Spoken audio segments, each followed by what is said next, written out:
मसीह यीशु में आप सबको मेरी तरफ से सलाम। आज क्वाइट टाइम में से आज का हवाला है इस्तिस्ना 19वां बाब उसकी 8वीं आयत से 14वीं आयत। इस्तिस्ना 19वां बाब 8वीं आयत से 14वीं आयत। आज का टॉपिक है खुदा की बरकतें खोना। अजीज़ों, इस हवाले में खुदा अपने बंदा मूसा के वसीले से लोगों को याद दिलाता है और बताता है कि जो शहर पना 3 बड़ी शहर पना बनाई गईं, उनका बनाने का मकसद क्या था।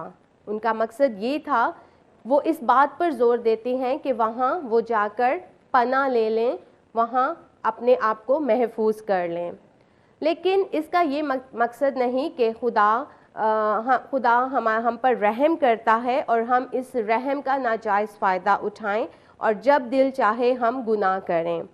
क्योंकि अगर हम 11वीं आयत में देखते हैं तो वहाँ लिखा है कि अगर कोई शख्स जानबूझकर या इरादतन किसी को मारना चाहे तो वो वाजिबुल कत्ल है, वो वहाँ छुप नहीं सकता।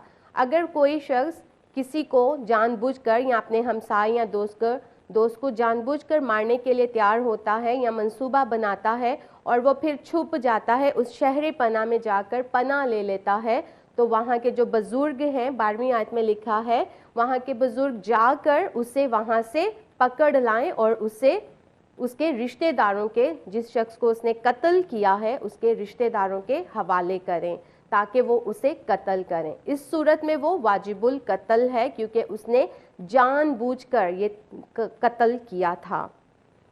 इस हवाले से हम ये सीखते हैं कि खुदा का रहम नाइंसाफ़ी के लिए नहीं है। ये नहीं है कि जब हम दिल चाहे हम गुनाह कर लें और फिर हम खुदा का रहम हासिल करने के लिए उसके पास चले जाएं।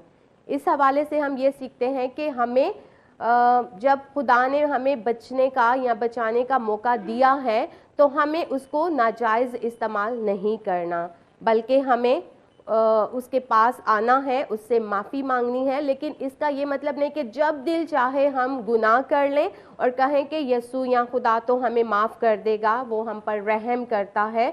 ये मकसद नहीं है, क्योंकि इस हवाले में मूसा को खुदा बिल्कुल वाज़ेह तौर पर बता रहा है कि अगर वो इरादतन कत्ल करता है तो वो वाजिबुल कत्ल है, उसको सज़ा मिलनी चाहिए। तो मैंने जो ज़ाती तौर पर ये सीखा है कि हम जब जानबूझकर गुनाह करते हैं तो हम माफ़ी मांगते हैं, खुदा हमें माफ़ करता है। लेकिन हम बार बार अगर गुनाह करते हैं, हम ये कहते हैं ठीक है हम खुदा के पास आएंगे, वो हमें माफ़ कर देगा, रहम कर देगा, तो ये बिल्कुल गलत है। हमें सज़ा मिलेगी, ज़रूर मिलेगी। इसलिए हमें इस बात पर गौर करनी है कि कहीं हम मुसलसल नाफरमानी तो नहीं कर रहे। अगर हम मुसलसल नाफरमानी कर रहे हैं तो हम खुदा की उन बरकतों को खो देंगे, अपनी ज़िंदगी में से उसकी बरकतों को खो देंगे। इसलिए हमें देखना है, सोचना है कि क्या हम अपनी ज़िंदगियों में उसकी नाफरमानी तो नहीं कर रहे, उसके रहम को अपनी ज़िंदगियों में उसके रहम का गलत मतलब तो नहीं ले रहे। हमें इस बात पर गौर करने की ज़रूरत है। खुदावंद आपको बरकत दे। आइए हम दुआ मांगें।